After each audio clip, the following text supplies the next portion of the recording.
In today's video, we are talking about something that is super important for longevity, something that can help protect us from aging and age-related diseases. And that something is muscle. Muscle is actually so important to longevity and vitality that it is often referred to as the organ of longevity. Now, of course, we all know how important exercise is for overall health, well-being, and longevity. However, often when we think about exercise, we think of aerobic exercise, which of course comes with benefits such as keeping us in good cardiovascular shape, helping with weight management, and even stress reduction. However, research is now pointing towards resistance training in order to build muscle and being even more important than aerobic exercise, especially as we are aging. One of the reasons for that is that as we age, we progressively lose muscle mass. This age-related loss of muscle mass is also known as sarcopenia, and unfortunately, it starts as early as our 30s, with a 3 to 8% decline of muscle mass per decade, and an even higher decline after age 60. Researchers estimate that those between the ages of 60 and 70 have lost about 12% of their muscle mass, with those over 80 having lost about 30%. Now, this loss of muscle mass doesn't just translate to sagging skin and flabby arms, but a loss of muscle mass leads to varying degrees of inability to perform daily activities, and it is a major factor in increased frailty, falls, and fractures. These conditions can then lead to hospitalizations and surgeries, which can increase the risk of complications and even death. Now, while sarcopenia seems to be a natural part of the aging process, we can counteract it by lifting weights to prevent further muscle loss and to maybe even add a bit new muscle mass. This in turn will do several things for us. First of all, it will help keep our bones nice and strong, which in turn will help to prevent osteoporosis. Now, you may wonder how muscle can help to keep our bones strong. First off, an increase in muscle mass produces stretching of collagen fibers and the periosteum, which is the fibrous membrane that covers the outside of almost all bone. This in turn stimulates bone growth. Secondly, muscle getting stronger will pull harder on the bone, which helps maintain or improve bone strength.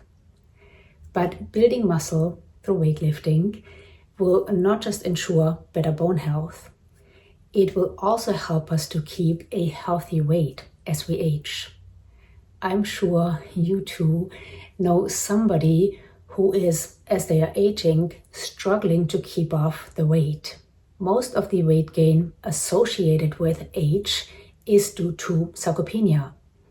This is because muscle is metabolically active tissue, meaning it requires energy in form of calories to maintain, versus fat does not. So theoretically, the more lean muscle mass we have, the higher our metabolism and the more we can eat. On top of helping us to maintain healthy bones and a healthy weight, weightlifting has also been shown to be beneficial when it comes to preventing and managing type 2 diabetes. A study published in the journal Mayo Clinic Proceedings, which involved more than 4,500 adults with high risk of developing type 2 diabetes, showed that moderate strength training and an increase in overall muscle mass were shown to reduce a person's risk of developing type 2 diabetes by 32%. For those already diagnosed with type 2 diabetes, this consequently means that regular strength training and an increase in muscle mass can help combat insulin resistance, body fat, and even high blood sugar levels.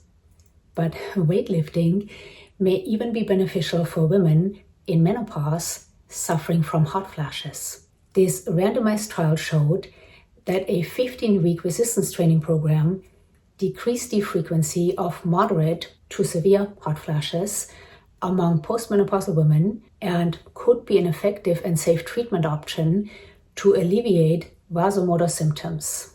And talking about menopause, studies show that women in menopause who decide not to go on hormone replacement therapy can still benefit from the bone strengthening benefits of weightlifting. And then lastly, recent studies have shown that weightlifting can significantly contribute to the prevention of neurodegenerative diseases. According to a 2018 meta-analysis, resistance training can improve cognitive function and functional brain changes in both healthy and older adults, as well as those who are cognitively impaired. And this study, led by researchers at the University in Sydney, found that resistance training can help protect brain areas that are vulnerable to Alzheimer's disease. Now, if I have convinced you of the benefits of weightlifting, especially as we are getting older, you might be wondering how much weight you should be lifting and how often. Well, opinions on that seem to vary a bit.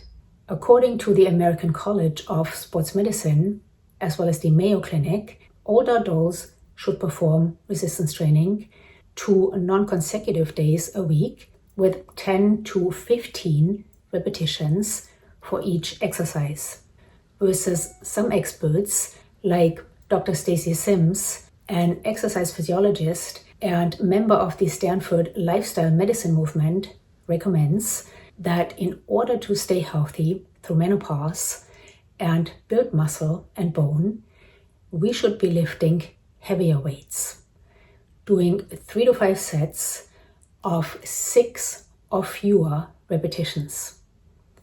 My own recommendation, based on my current research and knowledge, falls somewhere in the middle. I do think that if you can lift a weight up to 15 times, it's a bit too light and you should be moving on to a heavier weight. But I also think, especially if you're new to weightlifting, then picking a weight you can lift max 6 times with good form, which is of course important, can be quite intimidating. And if you're new to weightlifting, and there's good news, research shows that even people in their 80s and 90s who hadn't weight trained before showed significant gains after starting a supervised program of lifting weights 3 times a week.